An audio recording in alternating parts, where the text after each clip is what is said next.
നമസ്കാരം. ഹൈക്കോടതി ഒന്ന് കണ്ണടച്ചിരുന്നെങ്കിൽ ധനമന്ത്രി ബാലേട്ടൻ കേരളീയർക്ക് ഒരു ഒന്നൊന്നര പണി തന്നേനെ. ഭാഗ്യത്തിന് ആ നിർണായക നീക്കം ഹൈക്കോടതി തടഞ്ഞു. കേരളീയരുടെ ദേശീയ ഭക്ഷണമായ പൊറോട്ടയ്ക്ക് 18% നികുതി ഈടാക്കാനുള്ള നീക്കമാണ് തടഞ്ഞത്. പാക്ക് ചെയ്ത പൊറോട്ടയ്ക്കാണ് 18% നികുതി ഈടാക്കാനുള്ള ധനമന്ത്രി KN ബാലഗോപാലിന്റെ നീക്കം നടന്നത്. ഇത് തടഞ്ഞ കോടതി 5% GST ചുമത്തിയാൽ മതിയെന്ന് നിർദ്ദേശിക്കുകയും ചെയ്തു. ഇതോടെ അതിനൊരു പരിഹാരമായി. GST തർക്കങ്ങൾ പരിഹരിക്കുന്ന അപ്പലേറ്റ് അതോറിറ്റിയും 18% നികുതി ചുമത്താനുള്ള സർക്കാർ നിലപാട് ശരിവച്ചിരുന്നു. ഇതിനെതിരെ മോഡേൺ ഫുഡ് എന്റർപ്രൈസസ് സമർപ്പിച്ച ഹർജി പരിഗണിച്ചാണ് ഹൈക്കോടതിയുടെ ഈ ഉത്തരവുണ്ടായത്. ബ്രെഡിന്റെ ശ്രേണിയിലുള്ള ഉത്പന്നമാണ് പൊറോട്ടയെന്നും ധാന്യപ്പൊടി കൊണ്ടാണ് പൊറോട്ട നിർമ്മിക്കുന്നതെന്നുമായിരുന്നു ഹർജിക്കാരുടെ വാദം.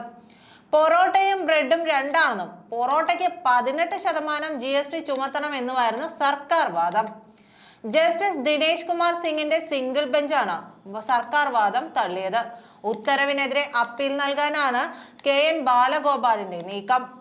മലയാളിയുടെ പ്രധാന ഭക്ഷണമായ പൊറോട്ടയിൽ കൈവച്ചാൽ ഖജനാവ് നിറയും എന്ന ഉപദേശമാണ് ബാലഗോപാലിന് ലഭിച്ചിരിക്കുന്നത്. എന്നാൽ കിട്ടാനുള്ള നികുതി പിരിച്ചെടുക്കുന്നതിൽ ധനവകുപ്പ് പരാജയമാണെന്നതാണ് കണക്കുകൾ തെളിയിക്കുന്നത്. നികുതി അടയ്ക്കാത്ത ബാർ മുതലാളിമാരെ പൂട്ടാനുള്ള GST വകുപ്പിന്റെ നീക്കം കഴിഞ്ഞ വർഷം അട്ടിമറിച്ചിരുന്നു. അന്ന് കുടിശ്ശിക വരുത്തിയ ബാറുകൾക്ക് മദ്യവിതരണം നിർത്തിവെച്ച നടപടി മുഖ്യമന്ത്രിയുടെ ഓഫീസ് ഇടപെട്ട് മരവിപ്പിക്കുകയാണ് ചെയ്തത്. നികുതി കുടിശ്ശിക വരുത്തിയ ബാർ ഉടമകൾക്ക് മദ്യം നൽകുന്നത് നിർത്തിവെക്കുമെന്ന് ധനമന്ത്രി നിയമസഭയിൽ ഉറപ്പും നൽകിയിരുന്നു. ഇതിന് പിന്നാലെ കുടിശ്ശികക്കാർക്ക് മദ്യം നൽകരുതെന്ന് GST വകുപ്പ് സംസ്ഥാന ബിവറേജസ് കോർപ്പറേഷനോട് നിർദ്ദേശിക്കുകയായിരുന്നു. അബ്കാരി നിയമപ്രകാരവും KGST നിയമപ്രകാരവും നികുതി കുടിശ്ശിക വരുത്തിയാൽ പ്രവർത്തന അനുമതി റദ്ദാക്കാനുള്ള നിയമങ്ങളുണ്ട്. ഇതിനെതിരെ ബാർ ഉടമകൾ ഹൈക്കോടതിയെ സമീപിച്ചെങ്കിലും നികുതി വകുപ്പിന് അനുകൂലമായ നിലപാടാണ് ഹൈക്കോടതി കൈക്കൊണ്ടത്. ചുരുങ്ങിയത് 300 കോടി രൂപയെങ്കിലും ബാറുകളിൽ നിന്ന് നികുതി കുടിശ്ശിക പിരിക്കാനുണ്ട്. കടുത്ത സാമ്പത്തിക പ്രതിസന്ധിയിൽ നട്ടം തിരിയുമ്പോഴും കുടിശ്ശിക പിരിക്കുന്നതിൽ സർക്കാരിന് ആത്മാർത്ഥതയില്ല എന്നതിന് തെളിവാണ് കുടിശ്ശികയുള്ള ബാറുകൾക്ക് മദ്യവിതരണം പുനഃസ്ഥാപിച്ചത്. അതേസമയം ബാർ മുതലാളിമാരുടെ വാദങ്ങൾ ഉയർത്തിയുള്ള മനോരമയുടെ വാർത്തകൾക്കെതിരെയും വിമർശനങ്ങൾ ഉയരുന്നുണ്ട്. 200 കോടി രൂപ ബാർ ഉടമകൾ കുടിശ്ശിക വരുത്തിയെന്ന് സർക്കാർ പറയുമ്പോൾ 70 കോടിയെന്ന മുതലാളിമാരുടെ കണക്കാണ് വാർത്തയിൽ ഉയർത്തി കാണിക്കുന്നത്. കുടിശ്ശിക പിരിച്ചെടുക്കാത്തത് നികുതി വകുപ്പിന്റെ വീഴ്ചയാണെന്നും വാർത്തയിൽ ആക്ഷേപിക്കുന്നുണ്ട്. ഗഡുക്കളായി നികുതി കുടിശ്ശിക പിരിക്കാനുള്ള വഴികളാണ് മനോരമ നിർദ്ദേശിക്കുന്നത്.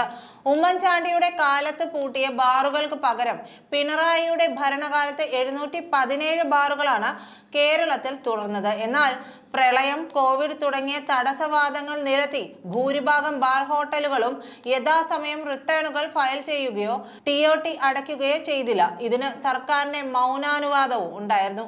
2023 ജനുവരിയിൽ നിയമസഭയിൽ പ്രതിപക്ഷ നേതാവ് ഈ വിഷയം ഉന്നയിക്കുകയും ഉമാ തോമസ് MLA ചോദ്യം ഉയർത്തുകയും ചെയ്തതോടെ സർക്കാർ നികുതി കുടിശ്ശികക്കാർക്കെതിരെ കർശന നടപടികൾ സ്വീകരിക്കുമെന്ന് ധനമന്ത്രി രേഖാമൂലം മറുപടി നൽകി.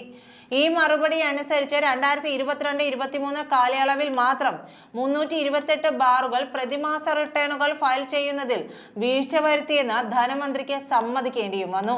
കഴിഞ്ഞ 9ാം സമ്മേളനത്തിലും പ്രതിപക്ഷ ആരോപണത്തിന് മറുപടിയായി കുടിശ്ശിക വരുത്തിയ ബാർ ഹോട്ടലുകൾക്കെതിരെ കർശന നടപടികൾ സ്വീകരിക്കുമെന്നും ഇത്തരത്തിലുള്ള ബാറുകൾക്ക് ബിവറേജസ് കോർപ്പറേഷനിൽ നിന്ന് മദ്യം വിതരണം ചെയ്യുന്നത് നിർത്തുമെന്നും പ്രഖ്യാപിച്ചു. എന്നാൽ നികുതി കുടിശ്ശിക വരുത്തിയ ബാർ ഉടമകൾക്ക് അനുകൂലമായ നിലപാടാണ് ബിവറേജസ് കോർപ്പറേഷൻ MD സ്വീകരിച്ചത്.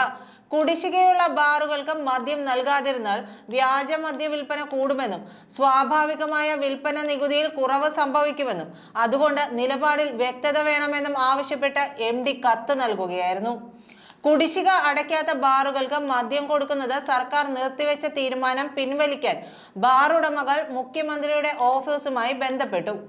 അനുകൂല തീരുമാനം ഉണ്ടാകുവാൻ ബാർ ഉടമകൾ സംഘടനാ തലത്തിൽ പണപ്പിരിവ് നടത്തിയെന്നും അറിയുന്നുണ്ട്. ഇതോടെ ബാർ മുതലാളിമാരിൽ നിന്ന് സർക്കാരിലേക്ക് കിട്ടേണ്ടുന്ന തുക പിരിച്ചെടുക്കുന്ന നടപടികൾ തടസ്സപ്പെടുകയായിരുന്നു. നന്ദി.